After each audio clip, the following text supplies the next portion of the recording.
భక్తులందరికీ నమస్కారం అండి. దేవి అనుగ్రహం ఛానల్కి స్వాగతం. దుర్గమ్మ యొక్క ఆశీస్సులు మనందరిపై ఉండాలి అని చెప్పి మనస్ఫూర్తిగా కోరుకుంటూ ఈరోజు దుర్గమ్మ మనకు అందించేటువంటి సందేశం ఏంటి అంటే, బిడ్డ 2 నిమిషాలు చాలమ్మా, ఈ దుర్గమ్మ మాట విను. ఇదే నీకు ఆఖరి అవకాశం.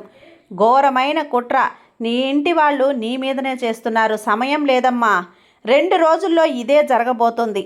చెప్తున్నాను కదా, దుర్గమ్మ మాట పొల్లు పోకుండా విను. ఎక్కడా కూడా నిర్లక్ష్యం చేయకుండా ఏ పని ఉన్నా సరే పక్కన పెట్టేసి దుర్గమ్మ మాటలు ఒక 2 నిమిషాలు విను. నీ జీవితంలో ఇదే ఆఖరి అవకాశం. ఇదే నీకు అర్థమవుతుంది. ఈ రాత్రికే నీకు అంతా అర్థమైపోతుంది బిడ్డ. జాగ్రత్తగా వినమ్మా అని చెప్పి దుర్గమ్మ మన కోసం తెచ్చిన ఈ సందేశాన్ని వినే ముందుగా మన ఛానల్ని ఫస్ట్ టైం చూస్తున్నట్లయితే ప్లీజ్ సబ్స్క్రైబ్ చేసుకోండి ఫ్రెండ్స్. వీడియో నచ్చితే కనుక లైక్ చేసి సపోర్ట్ చేయండి. ఇక వీడియోలోకి వెళ్ళబోయే ముందుగా ఒక్కసారి మనకు బాగా తెలిసినటువంటి గురువుగారండి, శ్రీ వారాహి అమ్మవారి జ్యోతిష్యాలయంలో జ్యోతిష్యం చెప్తున్నారు గురూజీ సుబ్రహ్మణ్యం రాజు గారు. Contact number 9989794560. ఈ గురువుగారు ఎలాంటి సమస్యనైనా సరే ఫోన్లోనే పరిష్కరిస్తారు. నమ్మకంతో కాల్ చేయండి గురూజీ సుబ్రహ్మణ్యం రాజు గారికి. నెంబర్ 1 స్త్రీ పురుష వశీకరణ స్పెషలిస్ట్. భార్యాభర్తల మధ్య కలహాలు రావటం, ప్రేమించుకున్న వాళ్ళు దూరం అవటం, మనశ్శాంతి లేకపోవటం, శత్రుపీడ, నరకోశ, నాగదోషం, శత్రు ప్రయోగాలు, ఆరోగ్య సమస్యలు, ఆర్థిక సమస్యలు, కుటుంబ సమస్యలు, మానసిక సమస్యలు మరియు ఎటువంటి సమస్యలకైనా సరే శాశ్వతమైన పరిష్కారాన్ని చూపిస్తారు గురూజీ సుబ్రహ్మణ్యం రాజు గారు.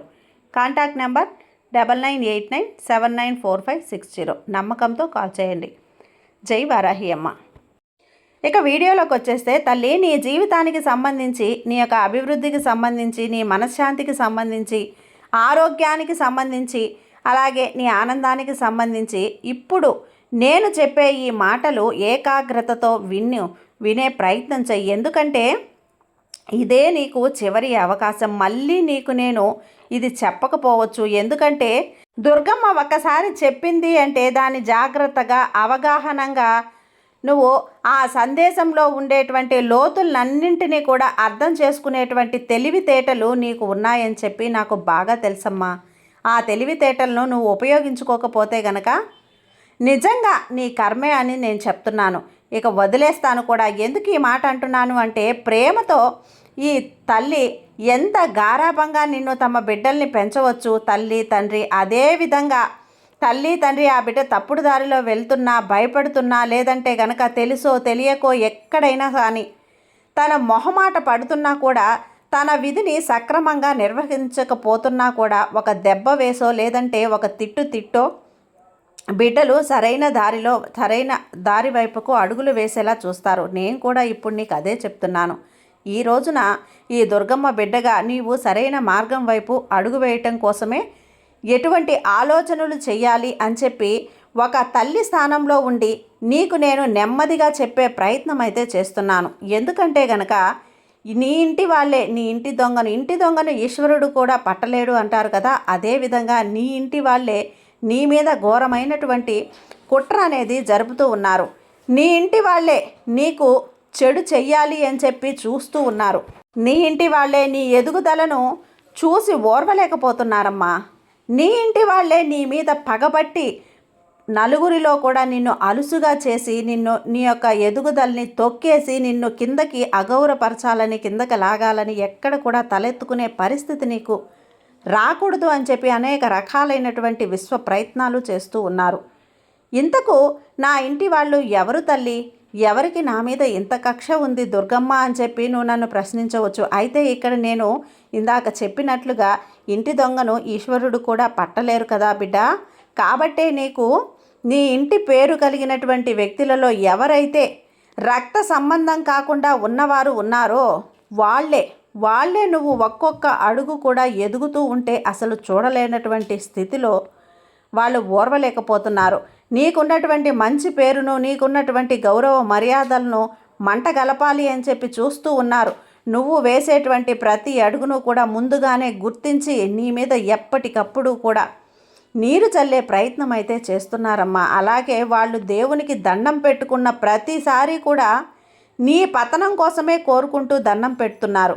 ఇది ఏది ఏమైనప్పటికీ కూడా వారెవరో నీ మనస్సాక్షికి బాగా తెలుసు. ఎందుకంటే నీకు ఊహ తెలిసిన దగ్గర నుంచి కూడా, నీకు పెళ్ళైన తర్వాత నుంచి కూడా ఈ వ్యక్తులు నీ జీవితంలోకి అడుగుపెట్టారు.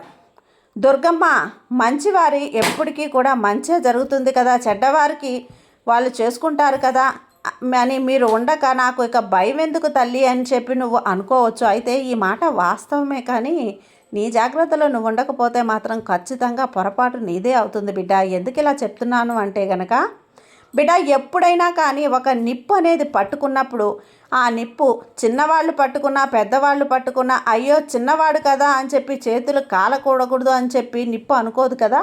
చిన్నవాడు పట్టుకున్నా కాలుతుంది, పెద్దవాళ్ళు పట్టుకున్నా కూడా కాలుతుంది.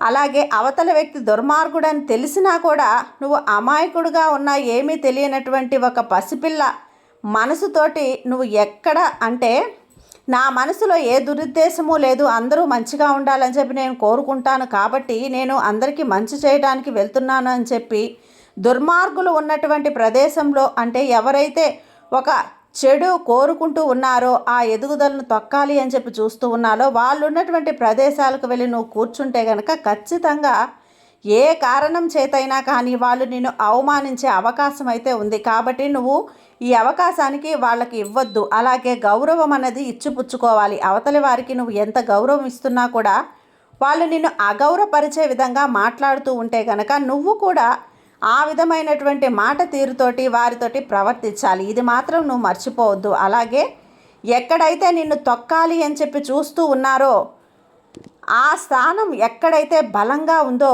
ఆ స్థానాన్ని గుర్తించి ఆ విధమైనటువంటి తొక్కే ఆ మనిషిని నువ్వు తిరిగి తొక్కగలిగితే అంత తెలివి నీకు ఖచ్చితంగా వారి మీద చూపించగలగాలి తల్లి. లేకపోతే నువ్వు ఎంత ఆ తర్వాత ఆ నిప్పును పట్టుకొని ఆకులు పట్టుకున్నా కూడా ఉపయోగం లేనట్లుగా, నువ్వు ఒంటరిగా గదిలో కూర్చున్నా కూడా ఉపయోగం ఉండదు. అయ్యో నేను అప్పుడు ఆ మాట వినాల్సింది కదా, ఇప్పుడు అనాల్సింది కదా, ఇప్పుడు ఇట్లా కూర్చొని బాధపడకుండా ఉంటే పని నాకు ఏమి లేకుండా కదా, ఈ సమాధానం నేను చెప్తే బాగుండేది కదా అని చెప్పి ఇటువంటి రోజుల నుంచి బయటకి రా. ఇప్పటి వరకు అలాంటి రోజుల్లోనే బ్రతికావు. ఇప్పటి నుంచైనా కానీ మాటకి మాట సమాధానం చెప్పు. ఎక్కడైతే మనసు లోతుల్లోకి దాచుకుంటావో దాన్ని ఖచ్చితంగా వారి ముందు బయట పెట్టే ప్రయత్నం చేయి.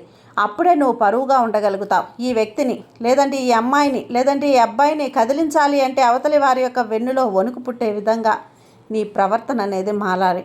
బిడ్డ, ఇలా చేసుకోకుండా గనక నువ్వు నిర్లక్ష్యం చేస్తే గనక నీ జీవితంలో మరొక 2 రోజుల్లో వారి ద్వారా ఒక అవమానం అనేది జరగబోతోంది, ఒక నింద పడబోతుంది. కాబట్టి తప్పించుకుంటావో తెలివిగా నువ్వు ఆ యొక్క అంటే ఆ అవమానాన్ని ఆ ఘోరమైన కుట్రను తిరిగి తిప్పి వాళ్ళకే కొడతావో ఏదైనా కూడా నీ తెలివితేటల మీదే ఆధారపడి ఉంటుంది. నేను ముందుగానే నిన్ను హెచ్చరిస్తున్నాను, జాగ్రత్త అని చెప్పి నీకు నేను చెప్తున్నాను. అయినా నువ్వు వినకపోతే అది నీ కర్మే బిడ్డ.